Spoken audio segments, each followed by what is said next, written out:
Hello students, welcome to class fifth. I am your English teacher. बच्चों, आज मैं आपको इंग्लिश लिटरेचर का lesson 4 the topsy turvy farm पढ़ाती हूँ। इसका मीनिंग होता है गड़बड़ी वाला खेत या भूमि।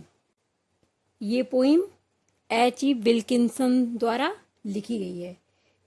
इस कविता में कवि जो है एक गड़बड़ी वाले अथवा उल्टे पुल्टे खेत या भूमि की बात कर रहा है।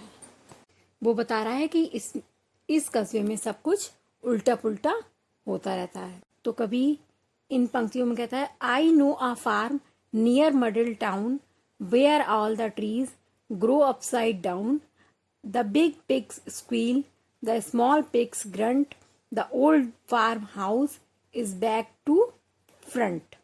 इन पंक्तियों में कभी कहता है कि मैं एक अव्यवस्थित कस्बे के पास एक खेत यानी भूमि को जानता हूँ, जहाँ पेड़ों का ऊपर का भाग नीचे की ओर उगता है, अर्थात पेड़ जो हैं उल्टे उगते हैं। बड़े पिग्स यानी सुअर जो हैं बहुत शोर मचाते हैं, अर्थात बहुत जोर जोर से चिल्लाते हैं। और छोटे पिग्स जो हैं, छोटे सुअर जो हैं, ग्रंट अर्थात गुरगुराने की आवाज करते हैं। और पुराना फार्म हाउस जो है सामने की ओर वापस आ जाता है। The ducks play games besides the lake while duckling waddle in their wake and hens go swimming 2 by 2 a funny things for hens to do. इन पंक्तियों में कवि कहता है कि बत्तखें जो हैं जो झील के पास गेम्स खेलती हैं, जबकि उनके बच्चे जागकर लड़खड़ाते हुए जाते हुए प्रतीत होते हैं। मुर्गियां दो दो करके तैर रही हैं और वे मजाक भी कर रही हैं। बैल पाल।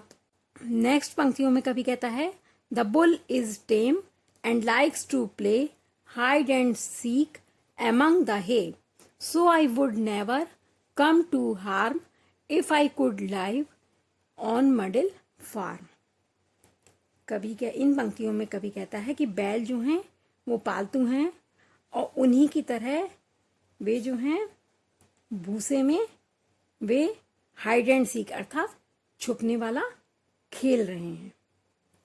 इसलिए यदि मैं इस मिडिल टाउन पर रह सकता तो मैं यहाँ पर कोई हानि या नुकसान नहीं करूँगा। नेक्स्ट लास्ट पंक्तियों में कभी कहता है, sometimes I dream that I am there and sheep are flying everywhere, I dream I am standing on my head but really I am slept in bed. Last पंक्तियों में, अंतिम पंक्तियों में कवि कहते हैं कि कई बार मैं स्वप्न देखता हूँ कि मैं वहां हूँ और भेड़ें प्रत्येक जगह उड़ रही हैं।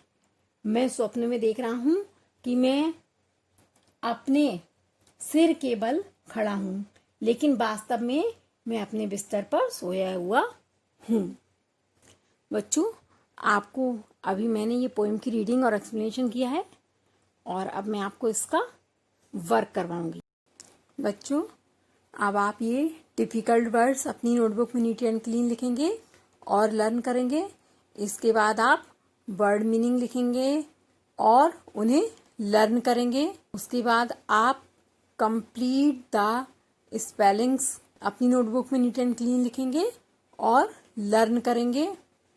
उसके बाद आप टिक द करेक्ट ऑप्शंस करेंगे और उसके बाद आप right T against the true statement and F against the false statements करेंगे। नेक्स्ट है match the group of the words in column A with those in column B. इसमें आप matching आमने सामने लिखेंगे और लर्न करेंगे।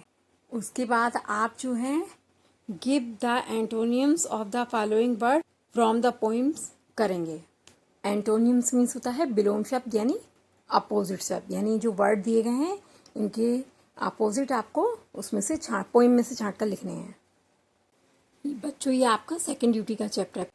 ये चैप्टर आपका यहीं पर समाप्त होता है और नेक्स्ट क्लास में मैं आपको नेक्स्ट चैप्टर एक्सप्लेन करूँगी। तब तक आप इस सारे वर्क को नीट एंड क्लीन लिखेंगे और लर्न करेंगे।